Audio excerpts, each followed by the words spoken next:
processes to tangible results in public service. This has in turn ensured efficiency and effectiveness in the delivery of public services. Your Excellency, the Kenya Vision 2030 identified performance contracting as one of the public service reforms that would intensify efforts toward building a public service that is more citizen-focused and results-oriented. The adoption and implementation of performance contracting in public service, supported by the initiative of performance management, has ensured that public institutions consistently deliver their mandates. This is supported by the fact that performance contracts for the MDAs incorporates key national priorities as well as global development. As the saying goes, what gets measured gets done.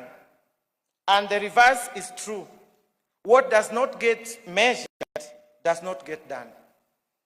This is why the public service has embraced performance contracting as a yardstick for measuring the impact of service delivered to the citizens. In view of these arrangements are in place to ensure that next cycle of performance contracting, which will be the first under the Kenya Kwanza administration, commencing on 1st July.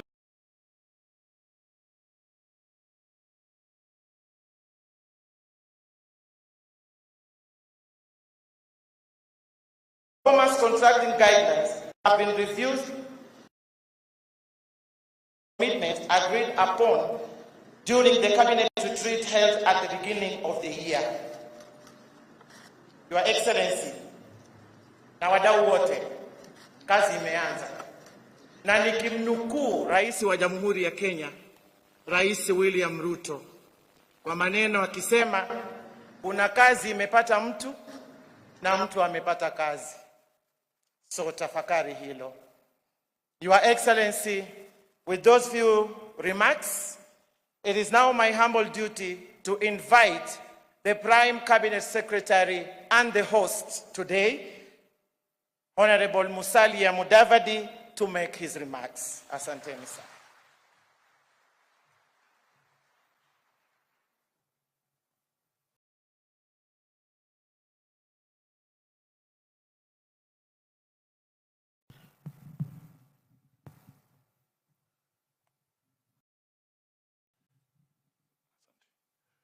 Your Excellency, the President of the Republic of Kenya, Dr. William Samoei Ruto, Your Excellency, the Deputy President,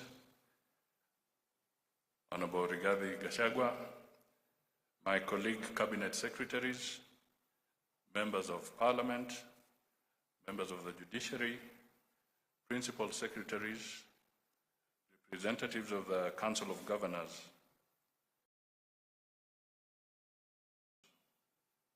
state corporations, and all senior government officers here present, ladies and gentlemen, fellow public servants. Your Excellency, I will seek your indulgence to speak slightly longer than my colleagues, because I think today is an extremely important day for the entire public service and for Kenya in regard to service delivery. So here are my remarks. It gives me great pleasure to welcome you to this important occasion for the official release of the 18th cycle report on evaluation of the performance of ministries, state corporations, and tertiary institutions for the financial year 2021-2022. I really emphasize that 2021-2022. Please underscore that because the new government has just stepped in, so the results that you are seeing is because government is in perpetuity and we are releasing the results as they were in that financial year. Your Excellency, the Kenya Vision 2030 guides the development of a robust, well-functioning, citizen-focused, and result-oriented public service as a key foundation for economic growth. To this end, your government is committed to facilitating creation of an environment that fosters Kenya's transformation process as an agenda, in short, better, and the Kenya Kwanza Manifesto. This will be done by sustaining the upscaling of gains made through the deepening of devolution, public sector reforms, and enhanced infrastructure development, socioeconomic development. Your Excellency, performance contracting has increasingly become an important tool for improving public sector performance. If implemented well, it is an instrument that should assist the country achieve its long-term economic development policy goals.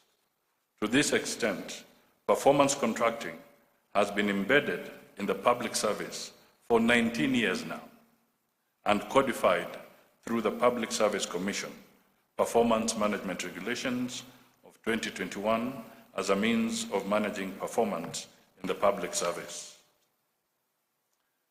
Your Excellency, the first level performance contracts are signed annually in tandem with the government's budgeting cycle between yourself and the respective cabinet secretary, after which they are cascaded downstream institutions.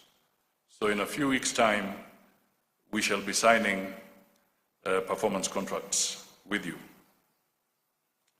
Your Excellency, whereas implementation of performance contracting has been on course, its potential is yet to be fully realized. Hence, we are now committing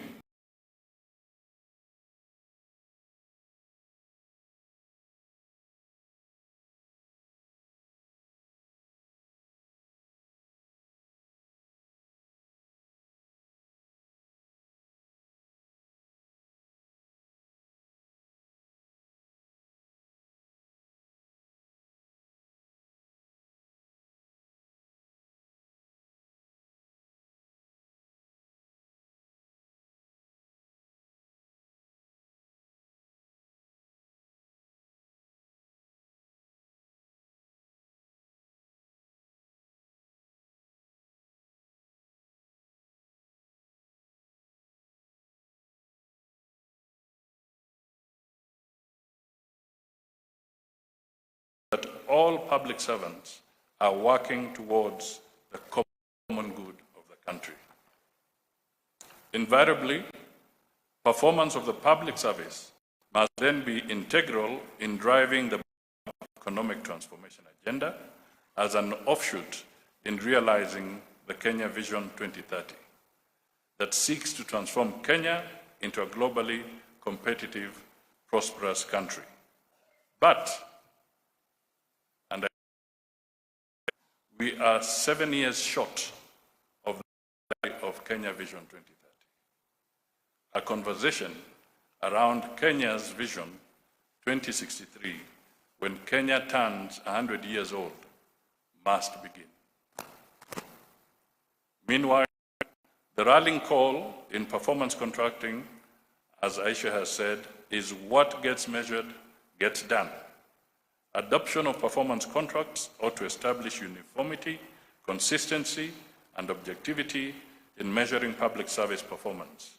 Hence, its implementation must henceforth fast-track the linkage between planning and budgeting phases to clear outputs and outcomes.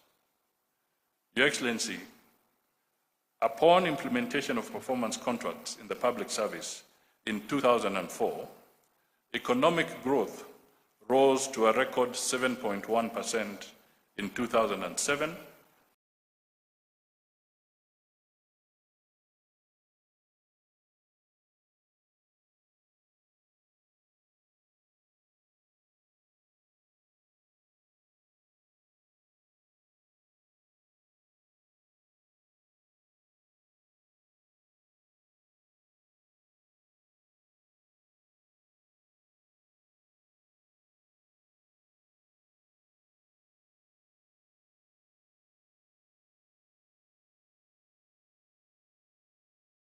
for best innovation in citizen-centered service delivery, public service day held in Zimbabwe. As a result, African, Malawi, Sierra Leone, and Lesotho have domesticated the Kenyan model of performance contracting in the management of their public service. Performance management the world over has been evolving, and I am informed the same remains in place in Kenya. First, I am informed that in 2020, the Public Service Performance Management Unit commenced automation of the performance contracting processes that were previously carried out manually. This is being done through a fully homegrown online government performance contracting information system. The ultimate goal of this system is a fully automated end-to-end system where all relevant performance contracting processes are carried out online. It is worth pointing out that the system ensured continuity of service delivery during the challenging COVID-19 pandemic.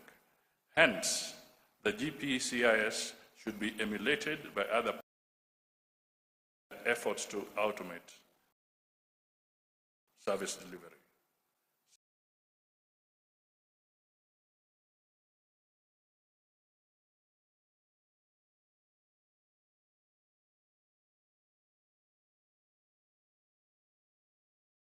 Offices while taking cognizance of their autonomy.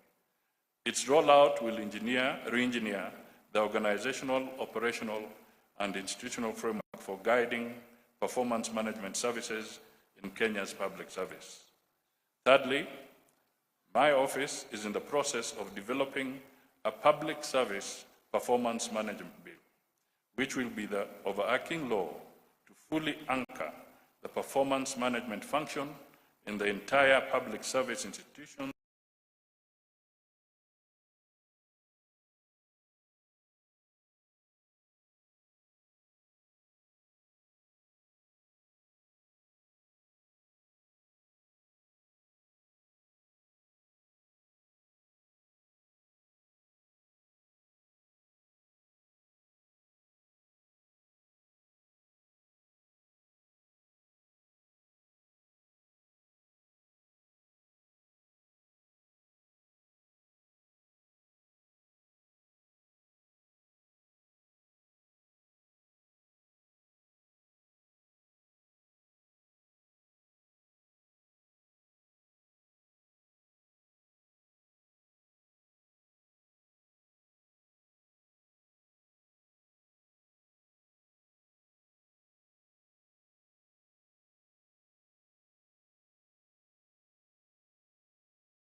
subsequent financial years. The focus of the performance contracts will be based on, among others, the priorities agreed during the cabinet retreat held at the beginning of this year in Nanyuki, chaired by yourself. In order to realize this, all public institutions must ensure that their respective key priorities are included in their performance contracts. Your Excellency, one of the internationally accepted performance management principles is accountability and transparency of a government performance management system, which means providing factual feedback about the performance of government. Therefore, the annual performance evaluation and release of the report for the financial year 2021-2022 marks a momentous occasion since it provides the baseline for performance commitments in the next financial year and also some reflection. Allow me, therefore, to reflect on a matter that should not escape our collective attention. Your Excellency, just before Easter, the Public Service Commission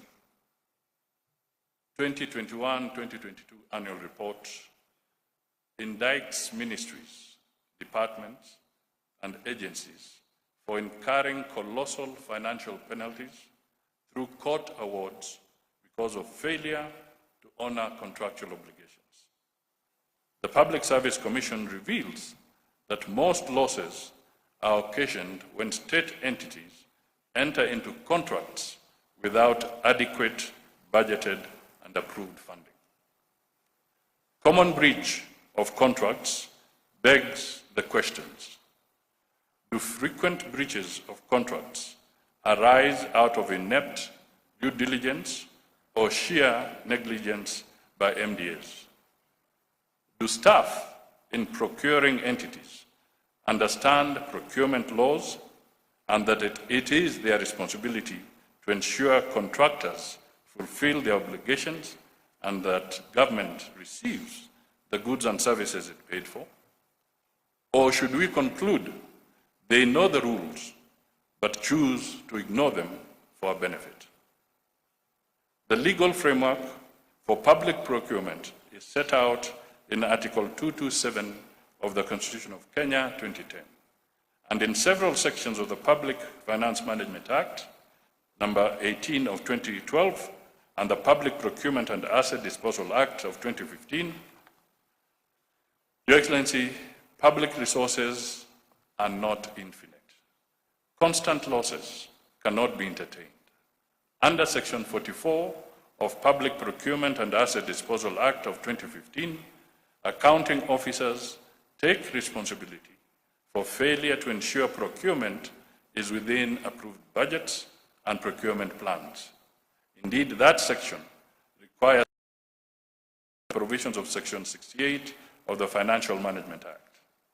Compliance with the law is therefore not optional. Section 79 of the Act makes it mandatory for public officers to comply with laws regulating public procurement. We cannot condone laxity, wastage, and losses anymore. It is time to strictly apply the penalties accruing from Section 72.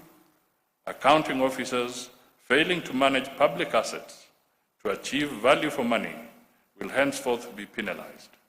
The same applies to application of Section 74(4). Public officers who breach accounting responsibility by making or permitting expenditure that is unlawful will be discharged. I have deliberately highlighted these issues because they are at the center of perennial loss of resources arising from lost cases in courts of law. Going forward, we will soon issue a clear framework to address these deficiencies and make officers more accountable.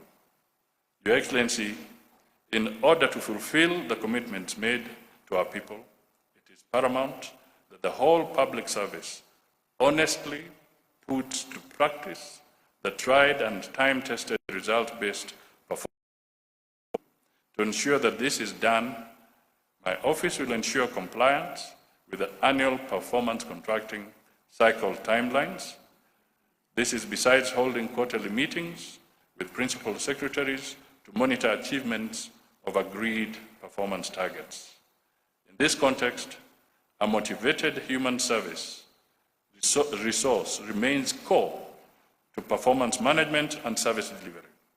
In order to promote productivity, innovation, and creativity in public service, youth and personnel living with disabilities require to be motivated. My office is developing a framework for an under 35 Employee of the Year annual award for this category of public officers.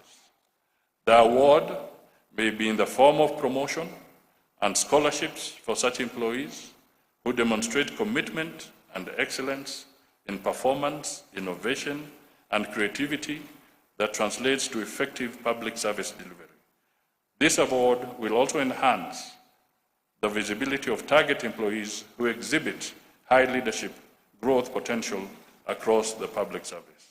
In conclusion, I do recognize the support and contributions of all our partners and collaborators in ensuring the institutionalization of performance management in the public service. Asanteni sana. It was a bit long, but I thought I had to convey this message. It is now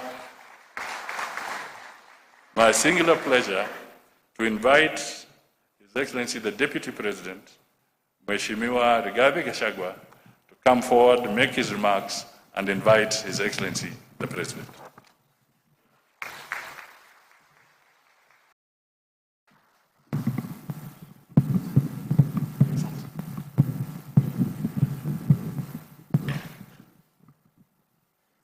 Thank you very much.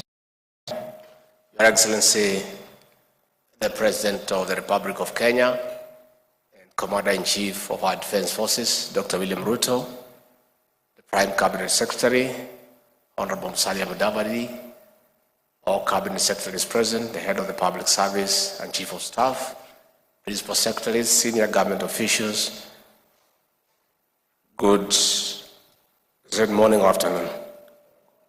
It's almost there. Good morning. Your Excellency, I'm a retired public servant, so this occasion is momentous for me.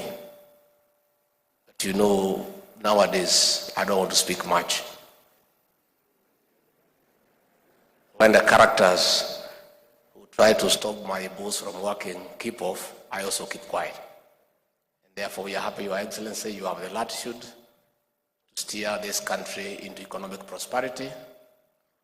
And the people before you and the entire public service, Your Excellency, is your machine for development.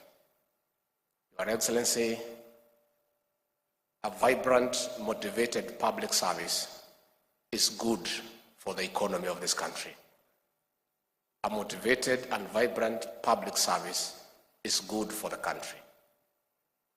President Mwai Kibaki, the celebrated president of this republic, succeeded in turning around the economy of this country by empowering the public service and allowing them to work.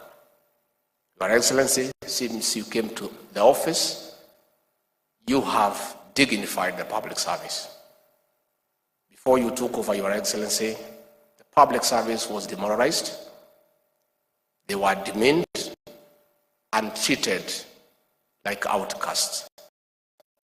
Your Excellency, in the last 5 years, senior civil servants were harassed, hounded, and treated like criminals. We have the celebrated and infamous case of Kamau Thuge, who was the PS National Treasury, who was harassed by junior police officers in full glare of cameras, marched from 10th floor of the Treasury downstairs by constables, put in a vehicle, locked up, only for them later to say he had no case. He had already been demeaned before his family, his friends, and society.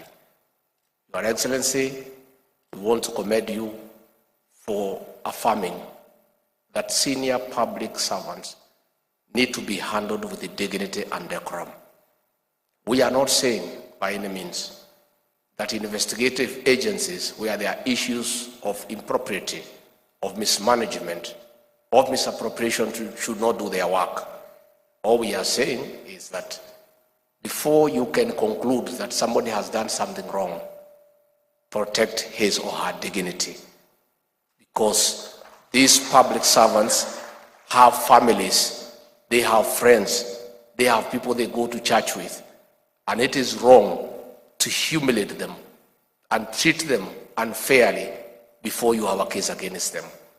Your Excellency, since you came to office, this has not happened, and we want to urge all those who are interacting with our public servants to accord them due respect and dignity, because these are the people who are the engine of your development. Finally, Your Excellency, I invite all the public servants to take time to read, understand, digest the Kenya Kwanza manifesto, the plan, so that they understand your vision, they understand your programs, and they understand the bottom-up economic transformation agenda as your tool of developing this country. Once they have understood the plan, they will make your work very easy. those many remarks, I request you to be upstanding and help me to usher in, with clapping, the President of the Republic of Kenya, Dr. William Ruto. Mr. President.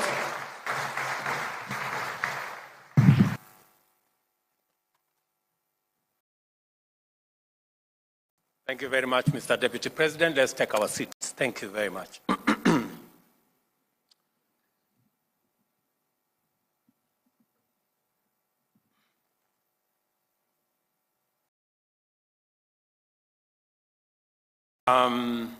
Mr. Deputy President, Mr. Prime Cabinet Secretary, the Attorney General of the Republic of Kenya, Cabinet Secretaries present, Principal Secretaries, Chairpersons, and Chief Executives of our state corporations, Chairpersons, and Principals of our tertiary institutions. Ladies and gentlemen, good morning. Good afternoon. Today we witness the culmination of the annual performance contracting cycle and the commencement of analysis, reflection, and improvement of future performance on the basis of evidence-based evaluation and feedback.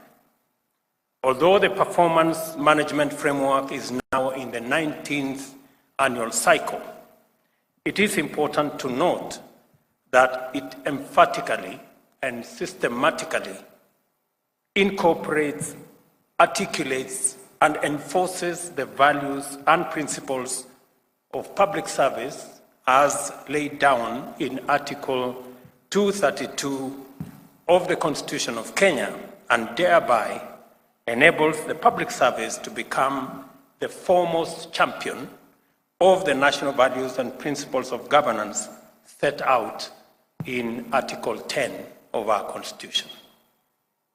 We must do our part in full to ensure that this event and the process it represents underscores high professional standards, highlights efficient, effective, and economic use of resources, demonstrates responsiveness, promptness, effectiveness, impartiality, and equity in service provision, enhances transparency and accountability, and promotes meritocracy, inclusivity, and diversity. The imperative of ensuring that the provisions of the public service to citizens meets a specified constitutional threshold makes it inevitable for us to insist upon a more standardized, rational, and evidence-based management regime. Last week, I engaged public servants about the constitutional stipulations regarding how government goes about the task of realizing citizens' expectations through the public service. In our constitutional dispensation, the public service is configured to become the optimal instrument to effectively mediate between the government's commitments and citizens' aspirations. In formulating the bottom-up economic transformation agenda, we went to great lengths to conduct exhaustive consultations with Kenyans throughout the country. These consultations enabled us to formulate the policy and strategic basis of our manifesto, as well as formal charters containing actionable commitments to be implemented through the bottom-up economic transformation agenda. We understand our governing mandate to be anchored on the deep understanding we have with the people of Kenya, and that my performance contract as president is set out in the Constitution and the agenda I sold with my team to the people of Kenya. My performance contract, therefore, sets out targets that the government must achieve in feeding every Kenyan providing affordable housing throughout the country, achieving the universal health coverage, establishing necessary infrastructure for the expansive growth of the digital and creative economies, as well as creating millions of jobs through aggressive expansion of micro, small, and medium enterprises, including industrialization. In other words, I'm saying that while we have the privilege to serve in the public service, it's not a right. We are close to 700,000 people in the public service out of 50+ million Kenyans. It is a privilege for us, the few of us, to serve in the public service. But that privilege comes with the responsibility on what do we do to create opportunity for the millions who do not have the privilege we have to serve in the public service.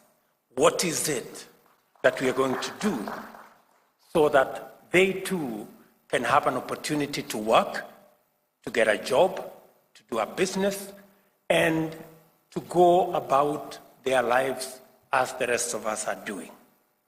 And that comes with huge responsibility on each and every one of us that have the privilege to serve in the public service. We understand our governing mandate, as I have said. And as I have said, my performance contracts, therefore, sets out targets that the government must achieve. My team in the executive assists me in the performance of this contract through contracted delegation as authorized in the Constitution, and the programs, projects, and tasks required to be performed are relayed onward to various departments and agencies under ministries. Under Article 132(3)(b), I shall exercise my mandate to direct and coordinate the functions of these ministries and government departments, thereby ensuring that your effective performance satisfies the government's contractual obligation with the people of Kenya. We all have a contract with the people of Kenya, and that contract is going to be effectively measured by performance. And I agree that that performance must be measured. In other words, you will have all the necessary authority and support to deliver successfully, because through you, I am committed in every item indicated during my performance evaluation when I return to the people to seek a fresh mandate. Therefore, oversee the execution of government mandate to the highest degree of achievement and the best level of performance. I know we have had to have some very unpleasant discussions with many of you on many occasions.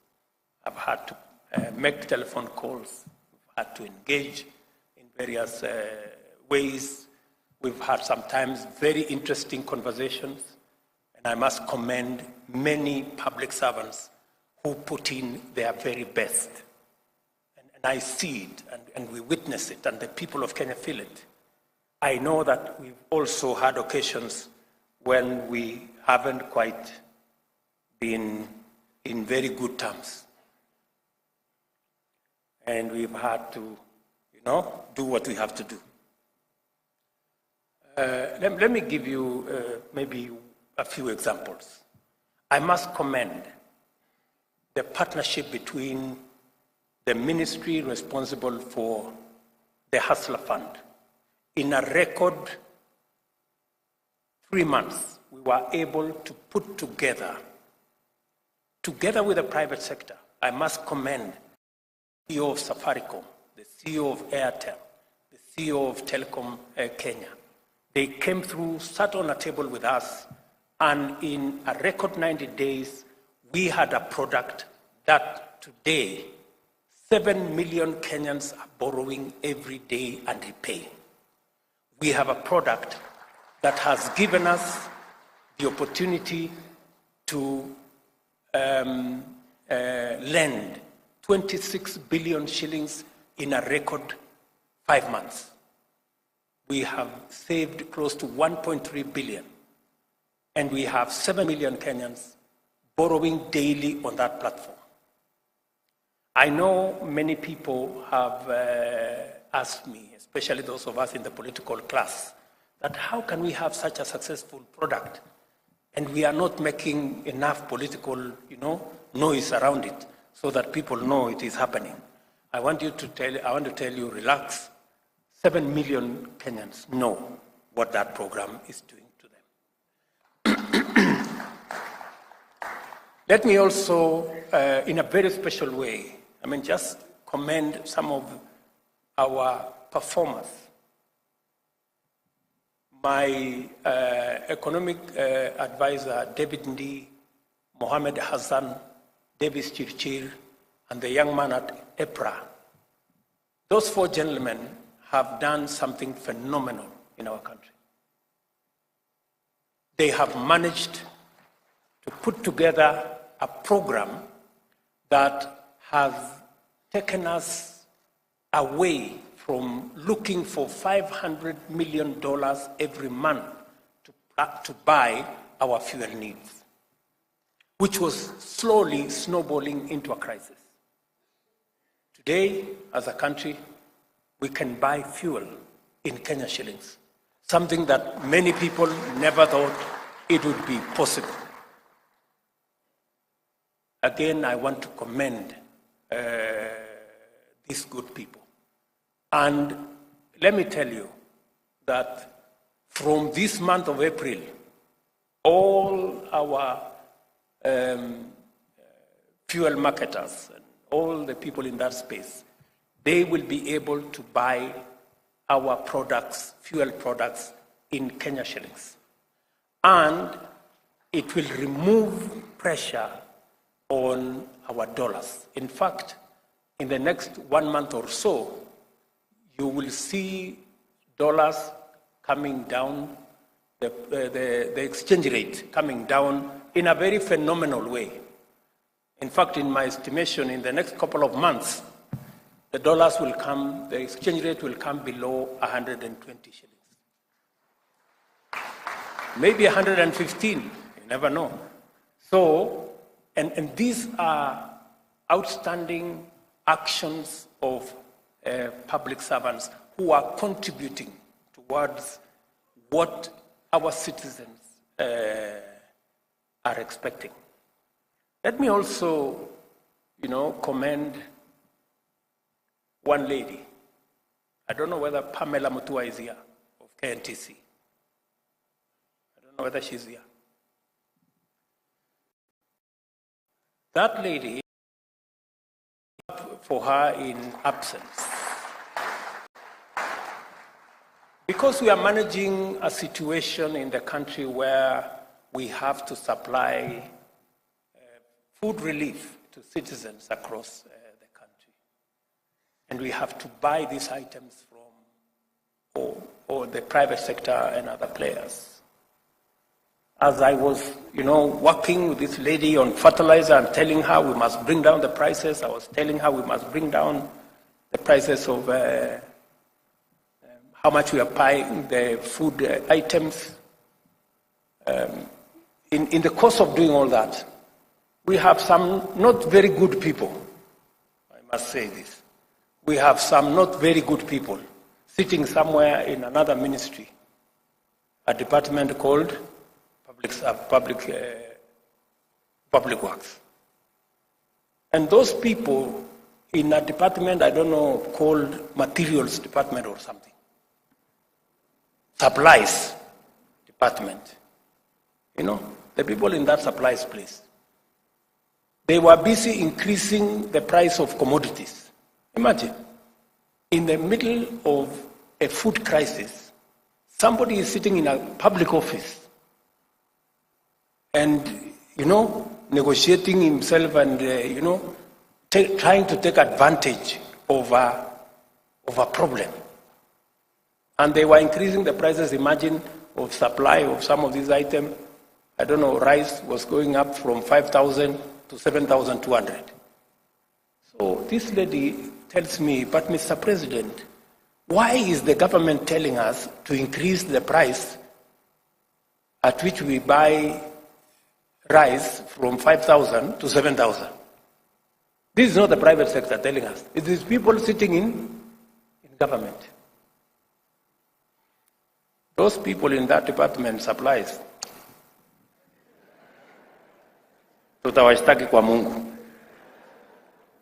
Surely, that is how, and that is why I say the people who do well, the people who serve with dignity and sincerity, like Pamela, who told me, Mr. President, we are being told this, please stop these people. And I had to stop them. Today, and I want to thank the office of the Deputy President, today we are buying those food items at between 4,500 and 5,000. Not the 7,000 those supply people were telling us. So we must evaluate everybody. The bad guys in supplies department, we must deal with them. And the good people like Pamela, we must reward them. Because that's how this is going to work. Let me also say one more thing about my good deputy here. We had a program, we were registering farmers. For 5 years, we managed to register only 1 million farmers. But just in 2 weeks, this deputy of mine mobilized the whole public service because he was a former public servant. And they registered 5 million farmers in 2 weeks. Today, we are giving fertilizer to farmers using a digital platform. Everybody gets an SMS, your fertilizer is ready, come for it. You don't have to queue. The cartels have disappeared. The conmen could have no place to steal our fertilizer. The program is moving very well. In other words, I am saying it is possible for us to do the right thing and take the country forward. And therefore, and I want to speak to you as to serve them, to work for them. We must also make sure that the privilege we have, the opportunity we have, translates into opportunity for the millions of Kenyans to have access to a job, access to a business opportunity, access to do their farming, and drive our country into the right direction.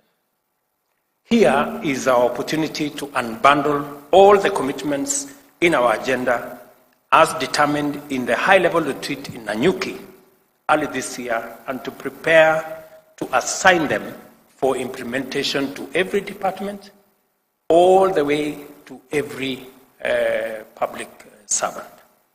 As we consider the results of the evaluation and feedback, we also have to deliberate with greater intention about the design of the forthcoming performance contracts, their implementation and evaluation. Above and beyond the broader constitutional obligations and the strategic objectives in terms of our plan, I am very keen to observe how the next performance management cycle enhances the realization of the national values and principles of governance throughout government, at all levels of governance, and in all parts of the country. In particular, how much the public service affords equal opportunities for men and women, persons from all communities, and persons with disability will be of foremost interest. Equally, critical will be the mainstreaming of a comprehensive agenda for Kenyan youth, including training, apprenticeship, industrial attachment, and internship, access to government procurement opportunities, and entrenchment of the digital and creative economy. Further, it is of paramount importance that the performance management mechanism meaningfully reflects our resolve to enhance efficiency and reach of government services through digitization, automation, and deployment of various information and communication technologies. Kenya is a regional, continental, and global champion of a just transition to clean, green industrialization. Our credibility in this cause is founded on demonstrable commitment to green up our national power grid, restore degraded landscapes and ecosystems, conserve forests, water towers, wetlands, and other carbon sinks, and promote heavy investment in wind, solar power, and in addition to hydro and geothermal power. We are also promoters of e-mobility and sustainability across every sector. This magnitude of our commitment to the green agenda is further demonstrated by the fact that Kenya will host the Africa Climate Action Summit in Nairobi between 4th and 6th of September this year. I therefore expect our performance management framework to incorporate commitments that are consistent with our obligation under Article 42 and 69 and commensurate with our credentials as a global leader in green industrialization. Because of the urgency in delivering our commitments and providing services to the people, the need to ensure that every shilling of our increasingly scarce resources delivers its fullest value, and the requirements of transparency and accountability. The government is determined to reinvigorate performance management as a means of motivating, facilitating, and coordinating the public service in our delivery of the mandate that has been given to us by the people of Kenya. At this juncture, I must emphasize the need to ensure completion of viable, budgeted for, and already commenced projects and programs before we embark on new ones. I ask Cabinet Secretaries, Principal Secretaries, Chief Executive Officers of state corporations, and principals of tertiary institutions to use performance contracts to ensure that projects and programs are completed on time and within available resources. As I have said before, we made a commitment that we are going to steer the country away from the cliff where we were heading in terms of our economy. First initial step was to reduce the amount of borrowing that we were heading in the wrong direction. We did decide as a government that though we had agreed with our development partners, including our multilateral lenders, on a fiscal deficit of 6.2% of GDP, we deliberately decided that we're going to come down to 5.7% of GDP as our commitment to a new trajectory of ensuring that Kenya lives within its means. And as a government, we live within our means. In the same spirit, I have had a candid conversation with the ministry responsible for infrastructure, and the 910 billion worth of projects that were already in some form committed. We've scaled it down, and I had a long meeting with all the agencies under the Ministry of Transport and Roads to scale it down. I think we have shaved another 250 billion out of that so that we can stagger the projects, deliver on the ones that are of immediate, already started and rolling, and then do the others later, because we have to live within our means. I want to assure you and assure the country that we are well on course in running a stable economy that is not dependent on unnecessary excessive borrowing. I know we had an issue of delayed salaries, which is, somebody said, it is the first time that we are having delayed salaries. Yes, it is the first time we are having delayed salaries. But it's also the first time we are having such monumental debts. I want to assure the country that that is managed. We have turned the corner. All I assure the country is this, the commitment I made that we are not going to borrow money to spend on recurrent expenditure, including salaries. That is the position of the government of Kenya. We will not do that. We will look for our taxes, and I want to commend the Kenya Revenue Authority for what they are doing. They are today at 95% of their commitment. Thank you, Madam Acting Commissioner. They are doing a wonderful job in a very difficult terrain. We have experience of people who are not used to paying taxes. But we have said that this is no longer going to be the animal farm. All of us are going to pay.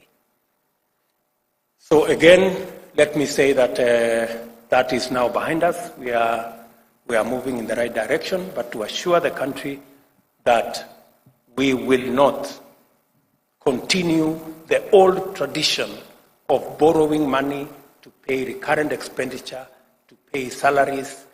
We are going to pay salaries from our own resources. We are going to carry out our recurrent expenditure using our own resources. And we have moved our fiscal deficit to 5.7%. Our target is to take it to 5% next year and 4.4% the following year, so that we can work within the parameters of the resources that we can raise as we grow our own tax revenue. I have also instructed the Treasury to look at all the taxes, to have a tax review of all the taxes. There are some taxes we certainly are going to reduce in the coming budget, because some of the taxes are punitive and they actually encourage more dodging than paying and compliance, so that we can make it much more easy for citizens, corporates, and all the people that work with us to comply with taxes. Institutionalizing performance management is both desirable and rational. This is the rationale behind the decision to assign the government's performance contracting mechanism to the Public Service Performance Management Unit in the office of the Prime Cabinet Secretary, and I am confident that we shall all begin to experience considerable improvement in public service delivery. As we hold the rest of public service to account on this matter, I will definitely hold the Honorable Musalia Mudavadi also on a performance contract to make sure that this actually happens. I also know that the institutionalization of performance management in government is going to be further anchored in a clear policy framework through the Public Service Performance Management Bill, once it undergoes the necessary developments in readiness for legislation in our Parliament. In keeping with our digital agenda, I am delighted to note that the Government of Kenya has made progress in developing the government online performance contracting information system. This system will promote efficiency, promptness, and transparency, thereby delivering the possibilities, benefits, and advantages of digital technology to the management of public service delivery. A result-oriented, effective coordination and commitment to go beyond the extra mile must be the new features of our approach to service delivery. Let us each do our part in strengthening a performance culture through the public service. To do this, let us eradicate all practices of sabotaging and discouraging high standards of performance in public service and instead motivate, reinforce, encourage, and support them. Let us also remember that the performance management mechanism is one more platform on which Kenyans will subject our servants to intense scrutiny and align our conduct accordingly. Let me say here again to thank the Senate and National Assembly for acceding to my request that we provide a platform where the people's representatives sitting in Parliament can interrogate our administration by affording a platform for cabinet secretaries to be able to answer questions directly in Parliament. And I am happy that that process is going to begin tomorrow, so that cabinet secretaries can get to the floor of the House, answer questions from the people's representatives, explain our actions, and create a better interface between the executive and the legislature in a mechanism that ensures greater accountability of the government of Kenya. Because I am a very strong believer in accountability. It is the same reason that hopefully through the bipartisan process, we can also get our opposition away from street battles and also afford them an opportunity with a leader of opposition infrastructure funded by the government of Kenya, again, to perform their function of holding government to account. We have absolutely no issue. In fact, accountability works best for everybody. Accountability is best when it is anchored around institutions. That's why the institution of Parliament will hold our executive to account. We want to build the institution of the opposition as is guaranteed in the Constitution, as also another institution to hold government to account, because accountability is actually the measure of any performance of any administration. And I hope that this will be part of the outcomes of the engagement, the bipartisan engagement that we have now agreed on, so that we can move our friends in the opposition from running battles in the streets, unnecessarily destroying people's property, creating chaos and anarchy, back to a civilized place where we can engage constructively and be able to hold the institutions to account. I think we all agree that we are better off with institutions, building institutions that will assist us take the country forward, rather than having running battles in the streets with sufurias on top of heads. The annual performance evaluation results to be released today will form the benchmark for performance in subsequent contracting cycles. Against this, it will be reasonable for Kenyans to expect incrementally enhanced performance in the spirit of continuous improvement. Similarly, time has come for us to brace ourselves and be ready to embrace the discussion and feedback, compliments and criticism, praise and condemnation that may be instigated by the results to be launched today. That is, in any case, accountability at work. I assure you of my full support as you implement this year's performance contracts and those in future. I now officially release the results and report on evaluation of performance of ministries, state corporations, and tertiary institutions for the year